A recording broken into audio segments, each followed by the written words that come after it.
In the United States at least, burgers are the theme song of summertime. There's so many ways to make them, ranging from taking minutes to hours, and in this video I'm just going to share the way that I made some burgers for my family on Father's Day.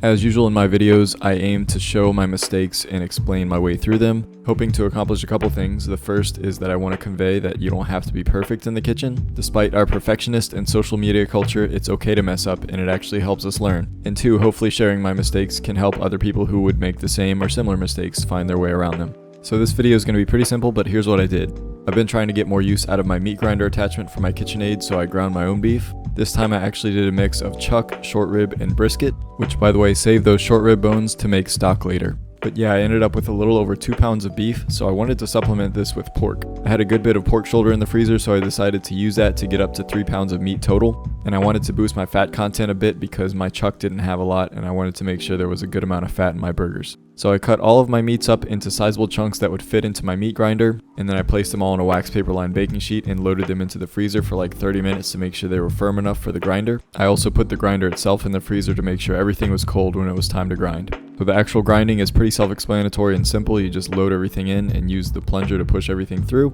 And I try to alternate my pieces so I have a good distribution throughout my bowl. But either way, afterwards you can just mix everything gently with your hands. Just try not to work it too much because you don't want to make the meat tough. And then I'm using a kitchen scale to divide the meat into equally sized balls. I decided to go with 4 ounces or a quarter pound each here because I wanted to make more burgers, but in hindsight I'd probably have done 1/3 of a pound because of how much they shrunk on the grill. Either way, once I have all my balls evenly distributed, I'm going to form each of them into a patty. Again, be gentle with these. I do kind of pack it around the edges to make sure the burgers don't crackle and split, and then I just put a little divot with my thumb in the middle because when you go to cook these, they do puff up in the middle, so you don't want to make sure that they don't dome too much. These are good to go now, but if you're going to cook them later, you can just wrap them in plastic and put them back in the fridge. And either way, I would give them at least a few minutes in the fridge because that fat has probably sat out for a while now and started to melt a little bit. Unlike a steak, you want to make sure everything is cold here when you bring it out to the grill or the stove or however you're cooking it. So I brought these to my parents' house and I'm using my dad's propane grill. I'm still a beginner with grills and I hadn't used my dad's too many times yet, so this was still a learning experience for me. But I let the grill heat up to pretty high, about 400 to 500 degrees Fahrenheit. And this is where I made an incredibly massive mistake. I didn't season the burgers. I'm going to blame this on the chaos of trying to keep everything in place as well as using a grill for one of my first times and being in a less familiar environment than my own kitchen, which speaking of, I left my salt and pepper at home, which I meant to bring because I wanted to use those to season everything. But yeah, I did screw up massively here. All you would have to do is add salt and pepper on each side of the burger because seasoning them afterwards is definitely not the same, at least in my opinion. But yeah, assuming you don't mess that part up, the rest should be about the same. After everything was on the grill, I closed the lid and let it cook for about 2 minutes untouched, which I then gave everything about a 45-degree turn to get those pretty grill marks on it. After another 2 minutes or so like that, I gave them each a flip.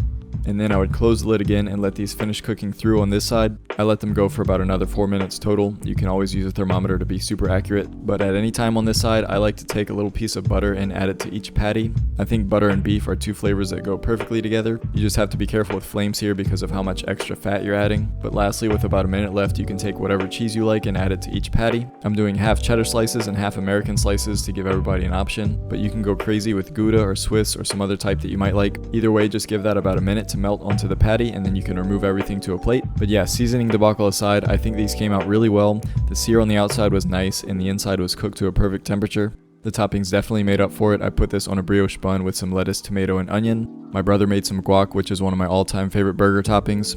My mom made some smoked sausage, baked beans, and corn, and then my sister made some grilled vegetables. So this was a really nice meal all around, but I am still salty, pun intended, for not putting salt and pepper on these burgers before cooking them. But oh well, things like this happen and we have to move forward. I didn't film a taste test here. Once again, I was with my family and didn't feel like filming that. And there may not be much stuff in here that's profound, but do add butter and guac to your burgers. It will make them so much better. And hopefully sharing my mistakes like I'm doing is helping somebody out there that's trying to learn how to cook like I am. And even in general, outside of the realm of food, it's okay to make mistakes and we should embrace them. So if my channel can't be much else, I hope it can at least get that message across. If you made it this far, thank you for watching and I'll see y'all next time.